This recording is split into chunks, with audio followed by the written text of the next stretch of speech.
জুমার দিনে আমি 3টা আমলকে বেশি গুরুত্ব দেই। 1 নাম্বার হচ্ছে সূরাতুল কাহফ, যেটা আপনাকে মাসিহুদ দাজ্জাল থেকে বাঁচাবে।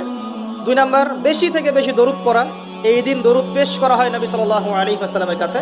আর 3 নাম্বার এটা যেটা আপনাদেরকে শেয়ার করছি, সেটা হলো আল্লাহ রাসূল সাল্লাল্লাহু আলাইহি ওয়াসাল্লাম বলেছেন, কেউ যদি জুমার দিনে সকাল সকাল গোসল করে, আর্লি মর্নিং গোসল করে ফেলে, একদম ফরজ গোসলের মতো, এবার সবচেয়ে উত্তম কাপড়টা পরে, নোংরা কাপড় না, বেস্ট কাপড়টা পরে, আতর খুশবু ব্যবহার করে, সুগন্ধি ইউজ করে, সুগন্ধি ব্যবহার করে সে সকাল সকাল পায়ে হেঁটে মসজিদে যায়, বাহনে চড়ে নয়, পায়ে হেঁটে মসজিদে গিয়ে ইমাম বয়ান খুতবা শুরু করার আগেই মসজিদে চলে গেছে, ইমামের কাছাকাছি বসে, কাউকে কষ্ট দেয় না, ইমাম খুতবা দিচ্ছে, সে চুপচাপ শুনছে, খুতবা শুনে নামাজ পড়ে ইমামের সাথে সালাম ফিরায়।